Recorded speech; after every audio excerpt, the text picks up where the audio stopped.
Imagine having a superpower. We've talked about that today. If you could choose yours, which one would you pick? Strength? Speed? X-ray vision?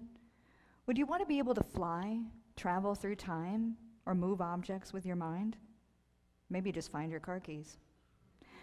Suppose your power is invisibility. Maybe you chose it, or maybe it was assigned to you. Either way, this might come in handy. Bullies and villains can't see you. You can go where you want, do pretty much whatever you like, and so long as you take a few precautions, no one will even know you're there. If they do see you, they won't realize who you really are. They'll only see your mild-mannered alter ego. Your true identity will remain a secret. Sounds pretty cool, right? What if I told you that a certain kind of invisibility is real, and it's less rare than you might think? In fact, I have it myself, and I'm using it right now. Now, some of you are nudging your neighbor and thinking, what is she talking about? I'm looking right at her. True, yes, but what are you seeing? Right now, the image I'm projecting is one of a short Caucasian woman approaching middle age. It's true. She has wavy hair and wears glasses. That wavy hair is turning more and more gray. She lives in an old house with a picket fence in a small Midwestern city. She has 3 kids and a dog and drives a station wagon. People now tend to call her ma'am, and she's okay with that. She doesn't drink wine, but she does wear yoga pants. And her fangirl crushes, y'all, let me tell you, on certain British celebrities can be seen from space. Netflix and chill, look that up, now sometimes means exactly that, because she might fall asleep in front of the TV around 9 p.m. You know her type, or at least you think you do. There are lots of people who have my kind of invisibility. There may be others in this room. Some of us, like me, also have these nifty rings of power that amplify their invisibility even more. If we take them off, those around us will still only see the version of us they choose to, the one that fits their expectations and perspective. Everything I just shared about my alter ego is true about me. It's just not the whole truth. My invisibility powers come from being bisexual and are reinforced by being committed to an opposite-sex partner. My ring of power, and God help me if I drop it, is my wedding band. The assumption that people make about folks who have opposite-sex partners or are just not open about their orientation is that we're straight or heterosexual. Some might say this is an advantage, or even a form of privilege. By straight passing, we can avoid a lot of the negative things that same-sex couples or openly gay or lesbian people experience. For example, we can hold our opposite-sex partner's hand in public without critical or hostile reactions. We can display family photographs in our workplaces without worrying how our coworkers or clients might react. Our anniversaries and other relationship milestones are congratulated and celebrated. If we have children, nobody asks us, which one of you is the mom? We are spared from prying or insulting comments about how we express physical intimacy. In a medical emergency, we have prompt, unquestioned access to our partner's or children's location or health status. Our marriage license applications are filed without objection, and nobody gets nervous about which bathroom we use. However, there is a catch. Power comes with a price, and invisibility still has weight. Maintaining the secret can feel like living a lie. This kind of invisibility is a little wonky, and it doesn't like to obey you. It can be very, very difficult to turn your powers off, even when you really want to, because much of what sustains your invisibility is the assumptions of other people.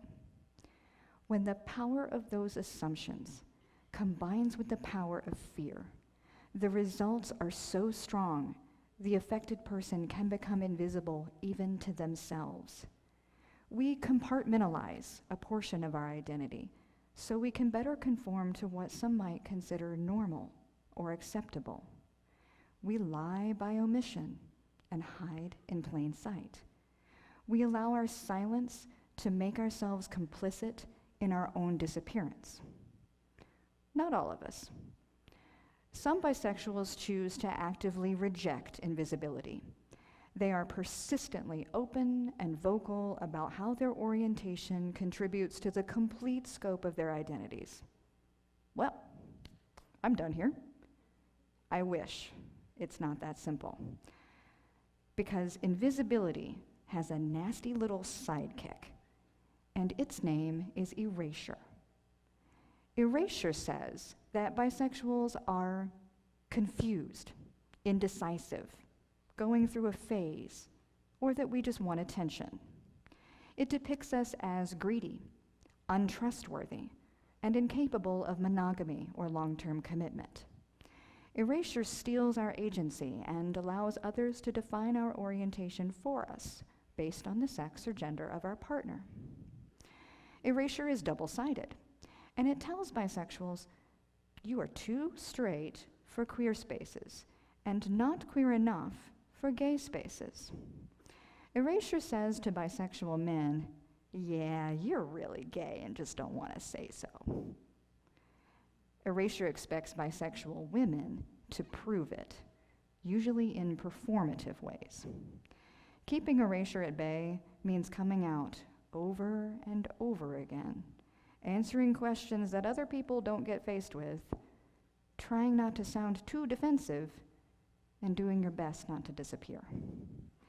Erasure is frustrating and exhausting. So why fight it? We know who we are, right? Neither straight nor gay is an insult. It's just not the correct label for us.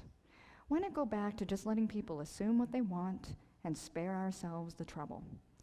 Because forcing yourself to fit into a false binary means pretending to be something you're not and hiding all of who you really are. It's just another type of closet. It's toxic, and it is slowly killing many of us. Bisexuals are people who experience some degree of romantic or sexual attraction to people of their same sex or gender, as well as people of a different sex or gender. We make up 52% of that acronym, but we're often a silent majority. We are 6 times more likely than gays or lesbians to hide our orientation from even our closest friends or family members. Only 44% of bisexual youth report being able to confide in a trusted adult. Bisexual youth and adults report higher rates of binge drinking, tobacco use, and substance abuse. More than a third of bisexual adults do not disclose their orientation to their medical providers. This contributes to multiple physical and mental health disparities between us and straight adults. Those include higher rates of heart disease, certain types of cancer, obesity, anxiety, and depression. Many sexual health education programs are presented either from a heterosexual perspective or focus on abstinence. As a result, bisexual women may not be aware of certain safe practices needed to prevent STI transmission between female partners. Bisexual men are less likely than gay men to know their HIV status, and some report using condoms less consistently with male partners than with females. Bisexual women experience intimate partner and sexual violence at a 30% higher rate than their lesbian or straight counterparts. 40% of bisexual adults have considered or attempted suicide. Now, bummer. Nobody wants to be summed up as a negative statistic or a tragic cliche. Sometimes this starts a little voice in your head that says, I am just gonna stay quiet. Because isn't it better to be invisible than to be demonized? I don't mind being mislabeled if it means I'm not going to be seen as defective or lesser. That voice can get really, really loud. Please don't listen to it. That way lies self-hatred, and it will eat you alive. It's not true, it's not fair, and nobody deserves it.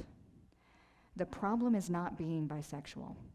The problem is how other people misunderstand it and respond poorly to it. I came out publicly less than 2 years ago. Yeah. I didn't do it because I was bored or unhappy with my marriage or because I wanted attention, having some sort of midlife crisis. No. I came out because I started thinking about the difference between private and secret and how that difference affected me and others. Privacy infers value. Private things are kept to a limited audience because they're special. Secrecy implies fear or shame.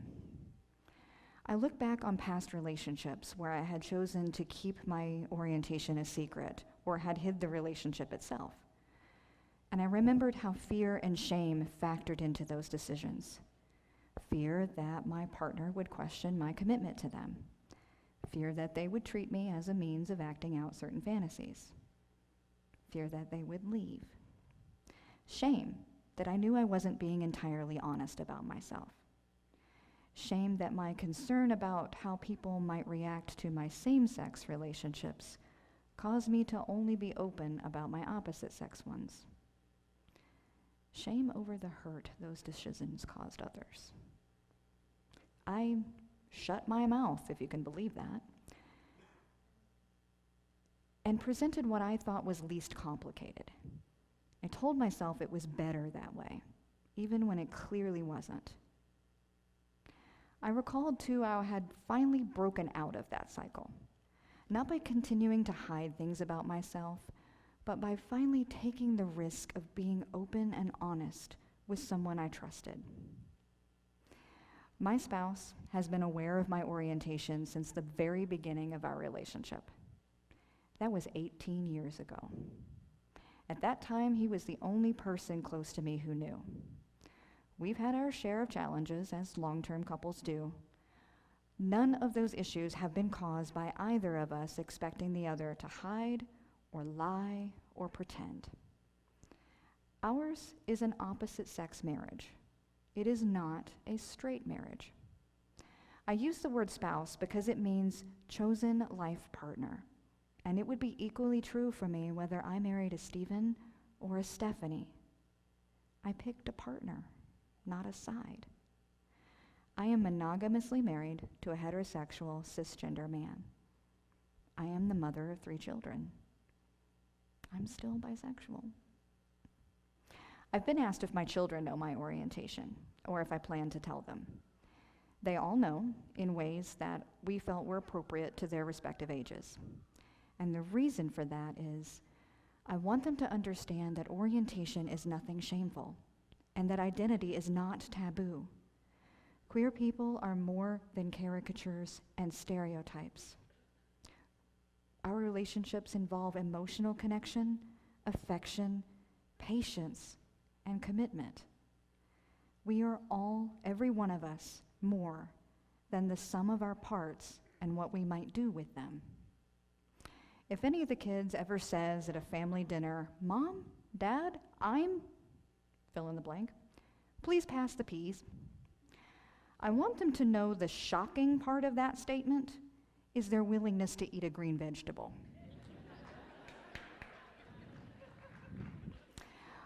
When invisibility becomes toxic, when it is no longer a matter of privacy, but one of secrecy and half-truth, it's time to kick that to the curb. Doing that is never easy. But I'm going to tell you, it is empowering. By choosing to reveal ourselves, We get to set the terms.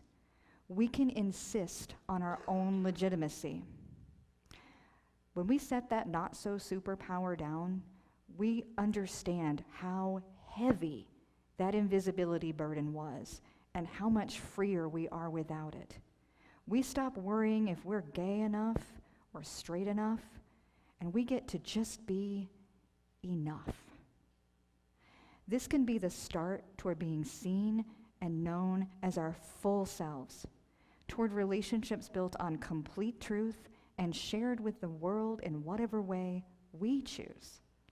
By living openly, we can help those who need accessible, realistic role models because now they can see us in that light. Getting to this point may take time and courage and small steps.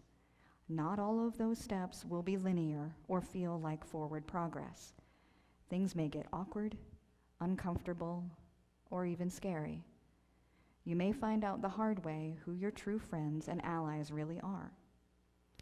Take your time with it if you need to. There is no deadline or expiration date on your truth. If for right now you only feel comfortable or even safe in whispering your truth to yourself, say it anyway. Be visible first and foremost to yourself. Do not trade your invisibility for a hero complex. You don't owe that to anybody. The only person you're obligated to save is you.